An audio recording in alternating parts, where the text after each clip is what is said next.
Eh, bueno, buenos días. Gracias por la invitación. Gracias, Fer, con quien trabajo. Y gracias, Pablo, y a las familias de FAME. Cada vez que Pablo se emociona, ahora por suerte se emociona Fernanda conmigo, porque antes me emocionaba yo. Cada vez que me manda un WhatsApp emocionado, terminamos todo el equipo emocionados como él. Les pido disculpas por el retraso porque siempre digo lo mismo, quien me conoce sabe que lo digo. Soy capaz de comprender la genética, que a veces no es sencilla, pero no soy capaz de comprender la informática peleada con toda esta tecnología nueva.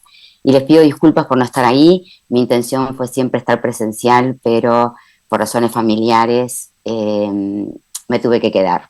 Pero los estoy acompañando por el canal de YouTube desde tempranito, así que los voy a seguir viendo. Voy a hablar de diagnóstico molecular y algo de pesquisa.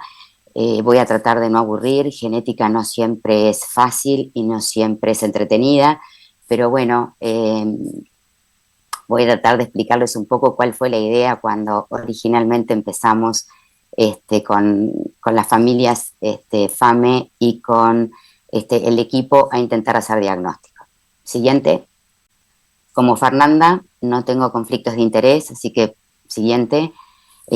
Sé que Víctor Ruiz y Susana Vivas van a hablar de las atrofias espinales. Simplemente decirles que es un grupo de enfermedades muy heterogéneo. No solo está este, la atrofia espinal, muscular espinal, o 5Q, como le decimos nosotros, porque está en el brazo largo del cromosoma 5, sino que hay otras, pero están todas genéticamente determinadas.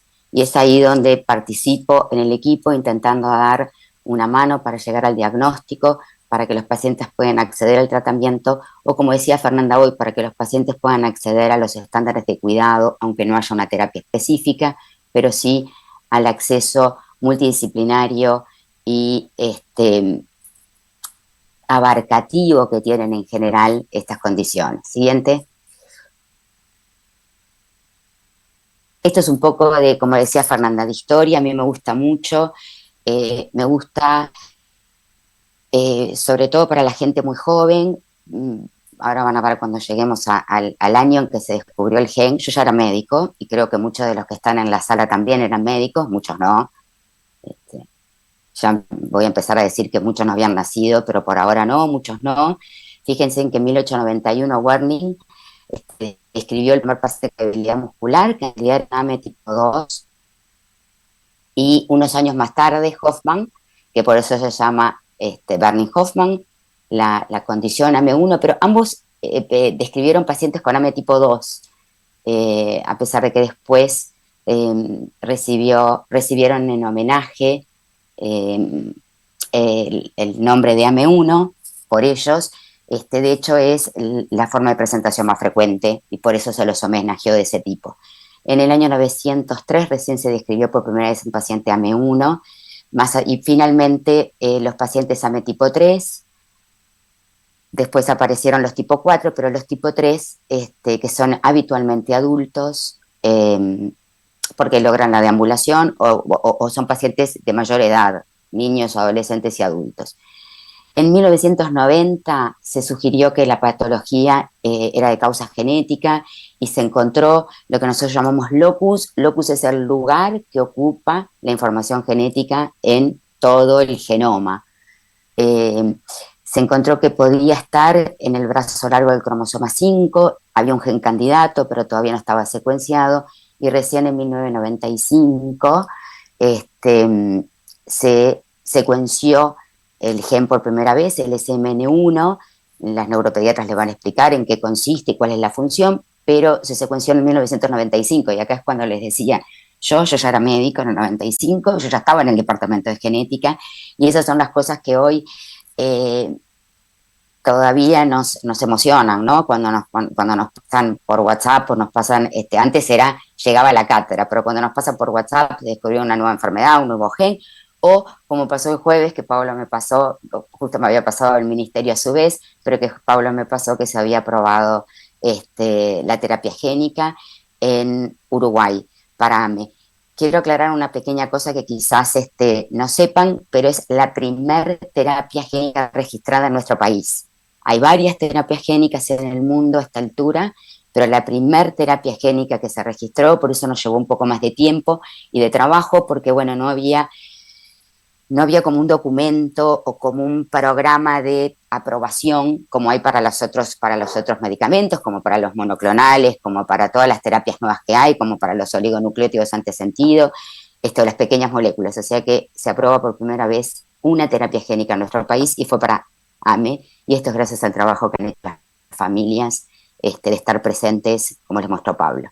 Y finalmente, en el 2016 se aprueba la FDA aprueba el primer medicamento que fue Spinraza, que fue Nusinersen, que la marca comercial es Spinraza, en 1919, en el 18, perdón, eh, se registra y se aprueba la terapia génica por la FDA, y en 1919-20, pequeña molécula como es el Risdiplam. Siguiente. Como les decía, esto es genética, estos pacientes tienen una afectación en el gen SMN1, la especie humana, que es la única especie, después vamos a ver por qué esto es un problema, la única especie tiene un gen casi idéntico, arriba arriba, como decimos los genetistas, es decir, acercándonos al centro del cromosoma 5, hay otro gen casi idéntico que es el SMN2, que en eso están basadas las terapias modificadoras, y como ustedes ven arriba, son tan parecidos que la única diferencia es que en el exón 7 el SMN1 tiene una C, una citosina, y el SMN2 tiene una T, que es una timina. Es decir, solo tienen un cambio de una letra que genera que no se incluya en el SMN2, que se llama splicing alternativo, es decir, que por corte y empalme del ARN mensajero, el exón 7 queda excluido en la gran mayoría de la generación o producción de proteína del SMN2. El 90% no tiene el exón 7 y por lo tanto es una proteína que se degrada rápidamente, que sirve para poco, y que solo el 10% de ese splicing alternativo produce una proteína útil, que cuando el paciente no tiene una AME y tenemos una o dos copias del SMN1, esto no es un problema porque una o dos copias del SM1 producen una cantidad correcta y necesaria para que el organismo funcione. El problema se genera cuando al paciente le falta el exón 7 en las dos copias del SMN1 y solo tiene, de toda esa cantidad de proteína que debería de tener, solo tiene un 10% útil o efectiva. ¿tá? Es la segunda enfermedad recesiva más frecuente en caucásicos, y que la sigue a la fibrosis quística, que es la principal enfermedad genética en la etnia que predomina en nuestro país. Pero recordemos que, y acá está el problema que nos pasó con el último paciente, que nosotros tenemos un 4% de la población es afrodescendiente, perdón, es indígena, y un 12% de la población tiene ancestros afrodescendientes, por lo tanto, no tenemos, y vamos a ver un poco más adelante, la misma incidencia que la etnia caucásica o blanca como está descrita en el mundo. Siguiente. Cuando digo que la condición es una condición recesiva, eso significa que el individuo afectado tiene que tener las dos copias equivocadas, una que recibió de mamá y la otra que recibió de papá. Por lo tanto, sus progenitores, sus padres, son portadores sanos, son portadores de la condición, pero no la padecen y tienen un riesgo de 1 en 4 de tener un hijo afectado. Siguiente. Este es un ejemplo de una genealogía recesiva, y como verán, nosotros en genética le llamamos una genealogía horizontal, es decir, que puede haber más de un individuo afectado en la misma hermandad porque sus padres son portadores, pero habitualmente no hay individuos afectados ni para arriba ni para los costados, a no ser que un portador, como ven que son los individuos que están marcados con un redondelito morado, como dicen mis nietas, violeta, dentro de cada cuadradito o redondelito, a no ser que uno portador encuentre fuera de su familia otro portador y hacer la segunda condición más recesiva, el estado de portador, si bien es poco frecuente, no es excepcional en nuestro país. Siguiente.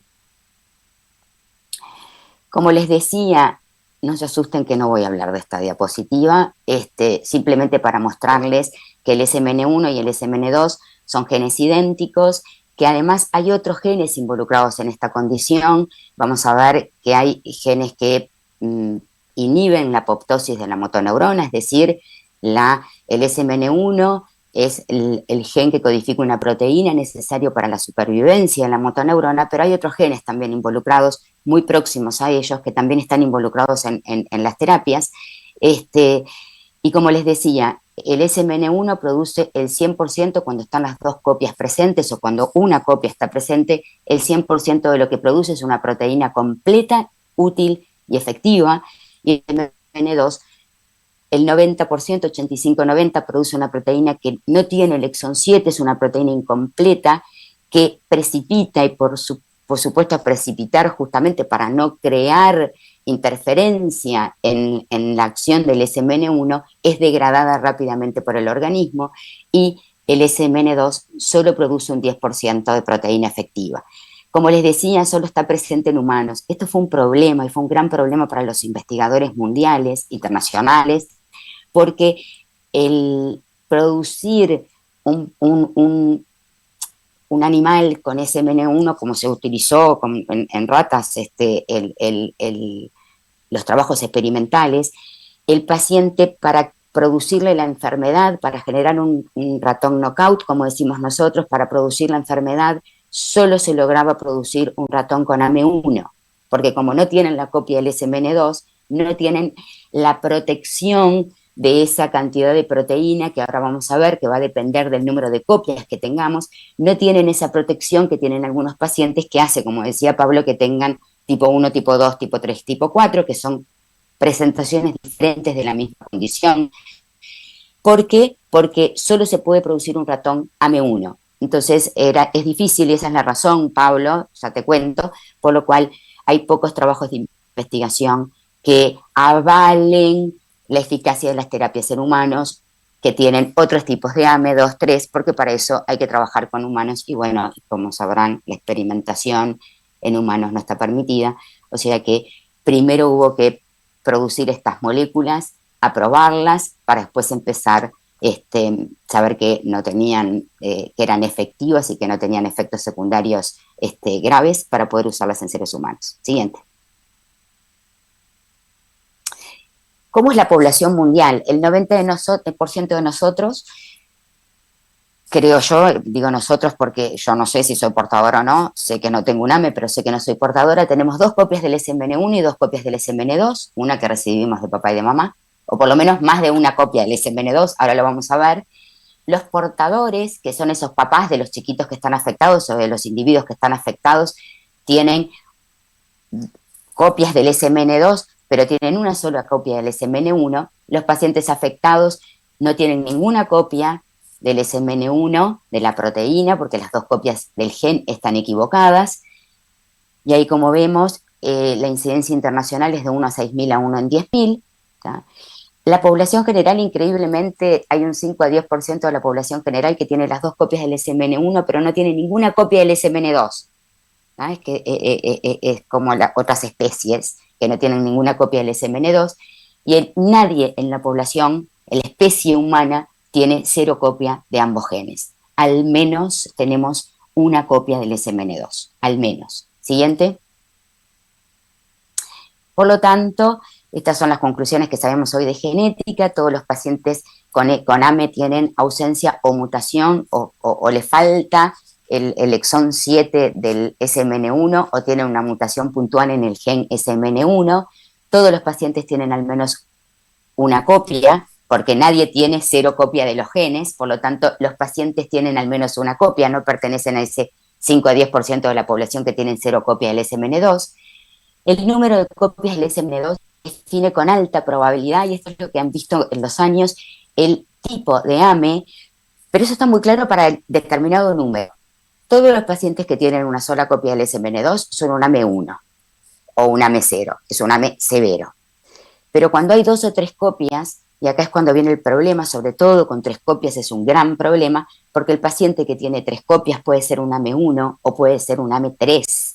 Y fíjense, como van a decir Susana y Victoria, un AME1 no se sienta nunca, un AME3 camina. O sea que son formas de presentación muy diferentes, con severidad claramente identificada en forma diferente. Los AME3 no debutan en el periodo neonatal o de lactante y el AME1 sí. Los hermanos con fenotipos diferentes, hay hermanos con fenotipos diferentes, pero que tienen el mismo número de SMN2, por lo tanto uno debería esperar fenotipos muy claros, lo que esto habla de que debe haber genes modificadores que hace que hermanos que solo comparten el 50% de la información genética no tengan el mismo número, no tengan el mismo fenotipo. Siguiente, y como ya dije, 0-SMN2 no tiene ningún paciente.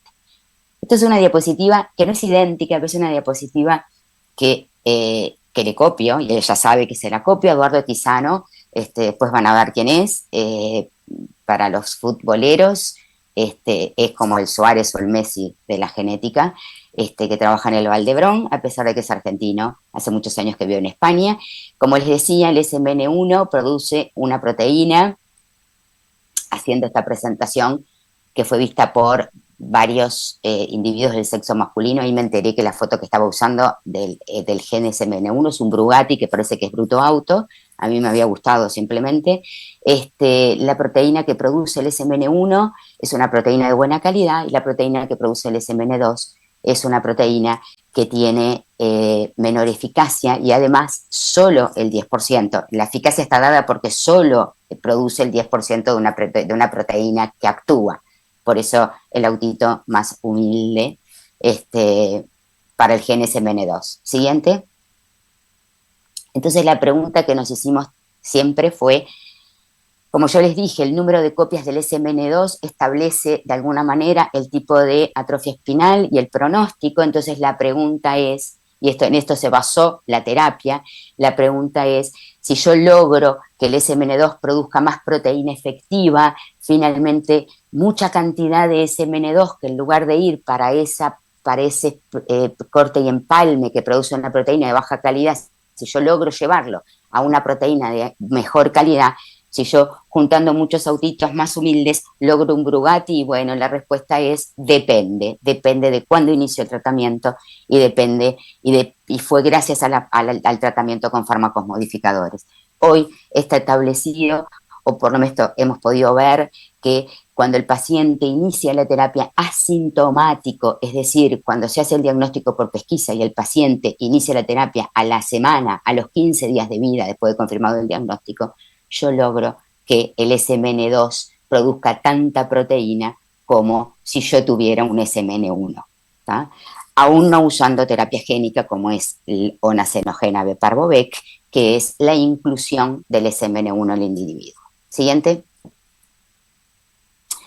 ¿Cómo se hace el diagnóstico hoy? Esto es, les pido disculpas que esté en inglés, pero vamos a hacer la traducción porque esto es la pauta internacional. La pauta internacional, cuando yo tengo la sospecha, esto era la pauta para el 2020-22, porque desde entonces empezaron proyectos con pesquisa en varias partes del mundo. Hoy en Estados Unidos el 100% de los estados tienen pesquisa neonatal para AME y algunos países de Europa están en proyectos de investigar pilotos para la pesquisa. El problema que tiene, por ejemplo, España es que cada estado o comunidad tiene leyes propias, por lo tanto, de repente hay pesquisa en Barcelona, pero no hay pesquisa en Madrid, y eso es a lo que están aspirando. Hoy, cuando yo tengo la sospecha clínica o un paciente que por pesquisa, y vamos a ver qué me da la pesquisa, por pesquisa tengo la probabilidad de que sea un paciente portador de AME, hago el diagnóstico confirmatorio, lo que tengo que confirmar es que tiene la ausencia del SMN1, esta técnica es una técnica bastante sencilla por PCR o por MLPA, perdón, se diagnostica serocopia, se confirma el diagnóstico y esto tengo el orgullo de decir que hoy en 72 horas tenemos la posibilidad de tener el diagnóstico en Uruguay de AME cuando al paciente le faltan las dos copias. ¿Ah? Al 95% de los pacientes le falta el exón 7 del SMN1, es decir, que tiene ausencia de SMN1 y uno hace diagnóstico rápidamente. Cuando el paciente tiene o ingresa en ese 5% que tiene una mutación puntual, el diagnóstico es un poco más complejo, lleva un poco más de tiempo y son 20 días, pero bueno, es el 5% de la población, el 95% de la población la podríamos tener diagnosticada en la primera semana de vida e iniciar el tratamiento. Cuando el paciente tiene una copia, y miren acá la importancia, y dice, y hay antecedentes de consanguinidad, es decir, cuando yo sospecho que los pacientes pueden tener una forma de presentación porque comparten genes diferentes, hago la secuenciación del SMN1. El último paciente diagnosticado en Uruguay es un paciente que es homocigota para 2 mutaciones puntuales, y nos llevó un poco más el diagnóstico, y los padres no son consanguíneos, para que vean que la genética no es 100% lo que está escrito, pero esto es la indicación en el mundo. La única razón, se llegó al diagnóstico porque el neuropediatra tratante insistía en que tenía la firme sospecha que era un AME, y por eso se solicitó el estudio de secuenciación del gen, y cuando el paciente tiene 2 copias, directamente no hago diagnóstico de atrofia espinal y me planteo diagnósticos diferenciales. Una vez que tengo la confirmación, nosotros lo hacemos en forma simultánea en nuestro país, pero una vez que tengo la confirmación, lo que hago es, por MLPA o por PCR, saber cuántas copias tiene el paciente para predecir la severidad e iniciar las terapias para ver si el paciente está incluido en los protocolos. En nuestro país los pacientes con una copia no están incluidos en protocolo de acceso. Así que habría que plantearse otra forma de acceso o no tratar al paciente. Siguiente.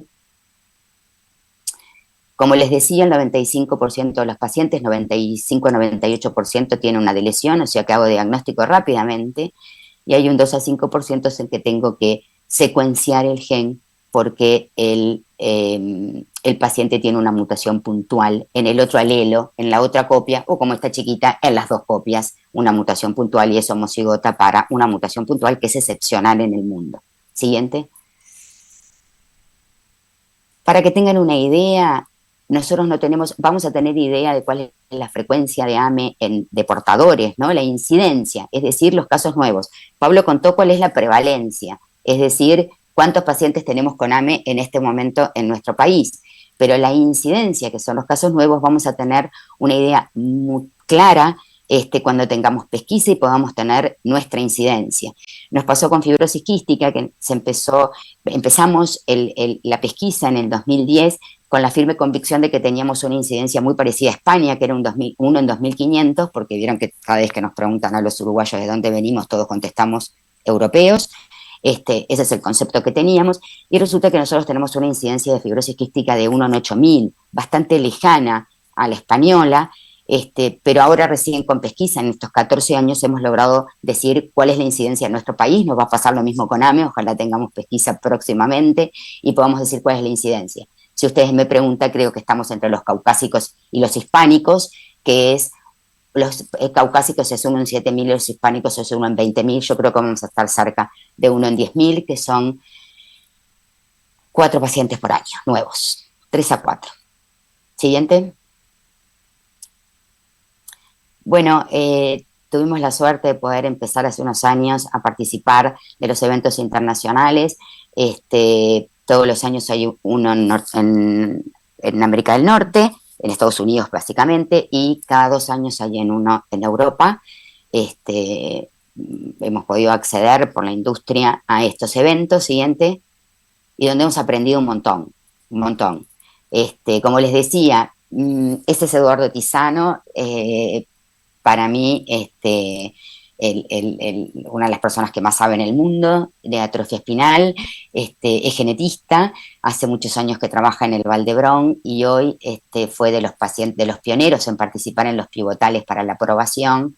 Y viste, Pablo, que para mí sos como Eduardo Tisano, de grosso e importante. Este es un evento, tenemos la suerte de poder participar todos los años. Este año yo no voy, pero Pablo creo que sí, en el norteamericano, y de estar con Pablo en ese momento. En ese momento estaba buenísimo, había carteles y uno quería, la idea de la foto era que cada uno peleara en su país por lo que creía que hacía falta en ese momento para mí, los cuidados en salud que hoy en el centro de referencia tienen, que no tenían todos los pacientes, para mí era fundamental, y para Pablo la educación, y nos sacamos esa foto que a Pablo también lo vi usarla, que yo la uso mucho porque me gusta mucho,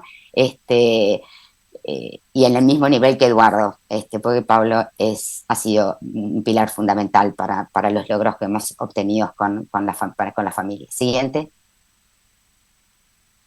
¿Cuál es la priorización actual internacional hoy en el mundo? ¿Qué les preocupa en el mundo?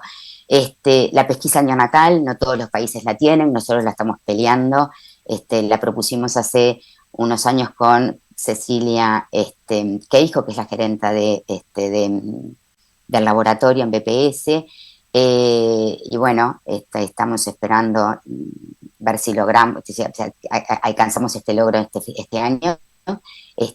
Los pacientes presintomáticos, establecer un consenso de cuál es realmente un paciente presintomático. Lo que hemos visto en el mundo y que nos ha pasado es que el paciente que se diagnostica por pesquisa, cuando llega a la semana o a los 10 días, cuando está evaluado por un especialista, por un neuropediatra que tiene experiencia en enfermedades neuromusculares, ese paciente ya no es presintomático, y a veces las indicaciones de la medicación se indican con expectativas que a veces no son las que espera la familia, y es porque no se hizo una buena apreciación de los síntomas del paciente, una mejor clasificación.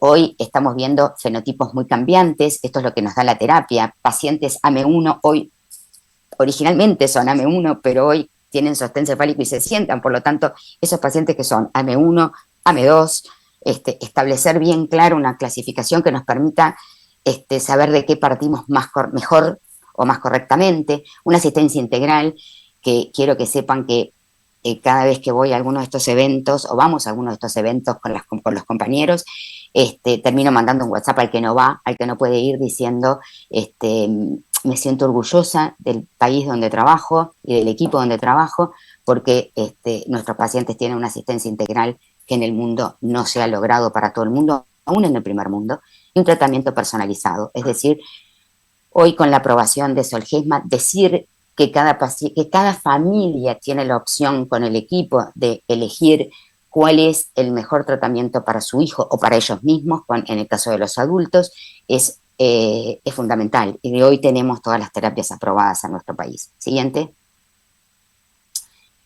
Esto es un poco más de lo mismo, saber que hoy la prioridad para nosotros en el equipo, una vez que se alcanzaron las terapias, es tratar cuanto antes, tratar cuanto antes, tratar cuanto antes. Cada vez que preguntan cuándo hay que empezar a tratarlo, la respuesta es ayer, lo antes que se pueda, porque sabemos que las motoneuronas se van perdiendo y las motoneuronas que se mueren no se recuperan. Siguiente. Lo mismo. Adelante. ¿Y por qué peleamos tanto por la pesquisa? Porque la pesquisa se ha convertido después de las vacunas en el procedimiento más aceptado en el mundo como prevención pediátrica. Uruguay, y nosotros como uruguayos tenemos que sentirnos orgullosos de la pesquisa que tenemos. Siguiente, del programa de pesquisa neonatal que tenemos. Este es el contexto mundial. Estos son los países que están en, no sé, naranjita, son los países que tienen algún programa de pesquisa. Y ahora vamos a ver Latinoamérica. Siguiente, para ver dónde estamos parados. Latinoamérica, el 65% de los países en América Latina tienen algún programa de pesquisa neonatal, el 33% es gratuito para hacer diagnóstico, y solo el 25% tiene una cobertura mayor del 90%, y eso es Costa Rica, Paraguay y Uruguay. Y cada vez que yo digo Costa Rica, Uruguay, Costa Rica, Paraguay y Uruguay, me llena de orgullo, porque no es Argentina, no es Brasil, que tienen un volumen y una economía Brasil sobre todo, una economía mucho mejor que la nuestra, y nosotros estamos incluidos en esos 25% de países de América Latina que tienen una cobertura, programa gratuito, universal y con una cobertura mayor del 90%. Siguiente. Fíjense que esto es del 2023, o sea que es bastante nuevito. La cobertura de la pesquisa en Uruguay del 2023 fue de 99,95. Tuvimos que poner dos números después porque si no nos daba 100% por aproximación. En el año 23, por decisión de los padres, hubo solamente 16 recién nacidos que no fueron testeados. Todos los demás recién nacidos lograron acceder al programa de pesquisa neonatal que tiene el Uruguay, que incluye varias enfermedades, no solamente por talón de gota, sino también cardiovascular y auditiva. Pero esto es algo que es excepcional en el mundo y uno tiene que enorgullecerse. Siguiente. Esto nos va a permitir alcanzar el tratamiento precoz y más generalizado y generalizado para todos los pacientes. Lo que al mundo le preocupa y que no tiene acceso y nosotros sí, es a tratar en equipo multidisciplinar, es decir, con todos los especialistas o con las opciones de todos los especialistas, homogeneizar la respuesta al tratamiento. Hemos visto, y esto angustia mucho a los papás y a los pacientes, que cuando se acerca la evaluación con escalas motoras, donde está pautado que hay pacientes que se van a quedar excluidos porque no acceden a las pautas de mejorar en las escalas motoras.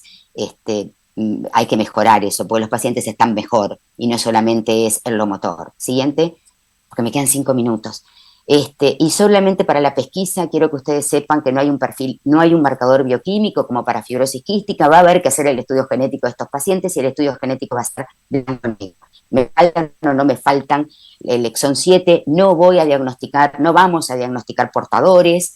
Eso es muy bueno porque eso es muy estigmatizador. No vamos a diagnosticar portadores, simplemente vamos a diagnosticar el paciente que no tiene las dos copias, o sea que también voy a perder aquellos que tienen mutaciones puntuales, pero bueno, esos pacientes, por eso vamos a tener que seguir los pediatras conociendo de AME y sabiendo de AME, porque va a haber pacientes, un 5% que vamos a seguir diagnosticando en la edad pediátrica o en la adultez. Siguiente. Nada, esto es lo que ha hecho el mundo. Fíjense que han logrado, pasame la siguiente nomás, han logrado testear 20.000 muestras o 50.000 muestras, como en Alemania, pero para tener un programa exitoso quiero que sepan que se necesita desde una toma correcta del talón a un equipo multidisciplinar al que consultar. No se puede hacer pesquisa y decirle al paciente, usted tiene un hijo que tiene chance de tener una enfermedad devastadora para la cual hay tratamiento, pero no sé cómo seguir. Es decir, que el paciente necesita todo esto para poder acceder a un programa exitoso. Siguiente. Nada, estas son las terapias que hay nuevas. Sé que Susana o Victoria van a hablar. Siguiente, para que no se nos corte y podamos seguir. Este es el rol del equipo. Para nosotros es fundamental trabajar en equipo, diagnosticar y coordinar el cuidado, prevenir y anticiparse a las comorbilidades, promover la adherencia al tratamiento, como decía Fernanda, que vengan a fisioterapia, que vengan al neumólogo, que vengan al fisioterapeuta, que vengan a todas las especialidades, favorecer la inserción social, mejorar la calidad de vida y fortalecer a los familiares y a los referentes en esta condición poco frecuente, pero que hoy tiene muchas posibilidades. Siguiente. Este es el equipo que requiere. Después voy a hablar con Fernanda, que no, me obvió en el equipo multidisciplinario, pero yo sé que ella me tiene presente, y nosotros estamos formados por neuropediatra, pediatra genetista, licenciado en enfermería, psicología y trabajo social. El resto de los especialistas los ven fuera del equipo, pero los ven muy seguido, y es porque, bueno, porque no nos entrarían todos los especialistas en el consultorio. Siguiente. Todavía tenemos muchas dudas y muchas preocupaciones, hemos aprendido un montón, pero nos queda un montón por aprender.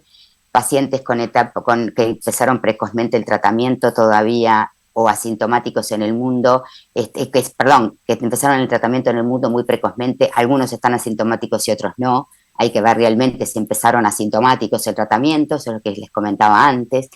hay poca investigación en genes modificadores, por qué hermanos con la misma cantidad de número de copias del SMN2 no responden igual, debe haber otros genes involucrados. La comunidad médica expresa, y en esto me involucro, la preocupación en los modelos de investigación, porque son bases y nosotros estamos muy lejos en la genética, por lo tanto es muy difícil el poder llevarlo a la especie humana. ¿Por qué los pacientes nos responden igual? Y la misma preocupación que tienen los pacientes adultos. Hay poca experiencia en adultos, se sabe mucho de AME1, se trabaja mucho con AME1 porque AME1 es muy devastadora, pero aquellos pacientes que tienen el diagnóstico en la adultez aún les cuesta llegar a las terapias, les cuesta llegar al equipo y les cuesta llegar al diagnóstico. ¿tá? Estos pacientes son vistos por médicos de adultos muchas veces y no piensan en AME3 o AME4 porque tienen el concepto de atrofia espinal como una enfermedad muy devastadora que solo se ve en la infancia. Siguiente.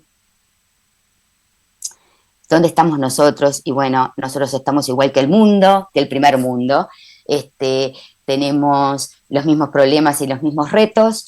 Tenemos un porcentaje de pacientes que no han respondido como nosotros hemos querido, por lo tanto hay que establecer antes de empezar el tratamiento las expectativas con el paciente o con los padres y el equipo tratante.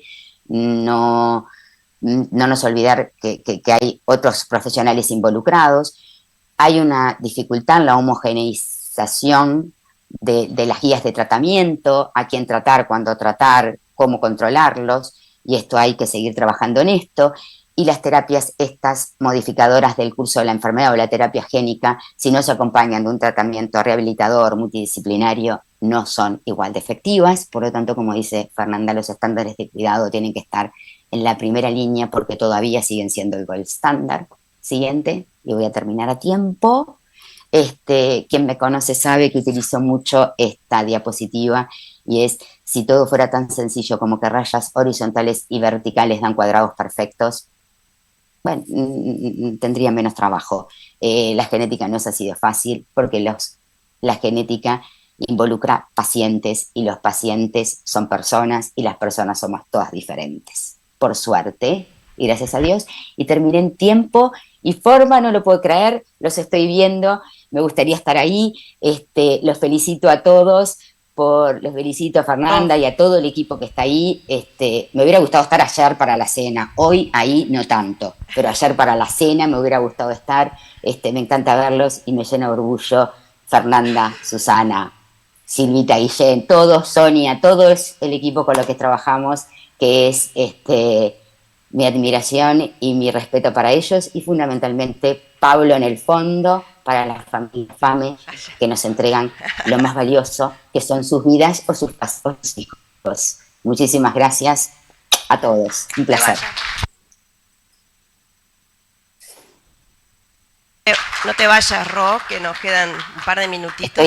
Estoy acá. Si no, un par no, te queda un minuto. Bueno, si se corta lo reiniciamos porque me imagino Dale. que deben de tener dudas, alguna pregunta que hacerte. Está buenísimo aprovecharte. Ya que me peleaste, te digo, tal vez no lo dije, genetista, pero estaba escrito. Y siguiendo tu línea de quejas, las compañeras neumólogas me dijeron que no las mencioné. Estaban escritas todas. No me tienen piedad. Acá estoy difónica. Están Isabelita, que es compañera mía de generación. Después apareció mucha gente muy joven. Es generacional, entonces. Son quejas. Sí, pero con Isabel nos conocemos hace unos añitos, Isa. Escucha, qué necesidad de hablar tanto. No digas cuánto. Totalmente. Beso. ¿Alguien en el auditorio que quiera aprovechar a la doctora Gaizamburú, porque es complejo lo que enseñó? Ahora cuando ella se vuelva a reconectar, aprovechen. Hola Rosario, gracias como siempre.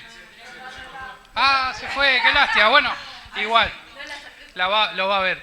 Nada, quería comentarles, agregarle lo que decía esa. Tuvimos el mes pasado en Bélgica, en el Congreso de Atrofia Espinal que se hace cada 2 años, SMA Europa.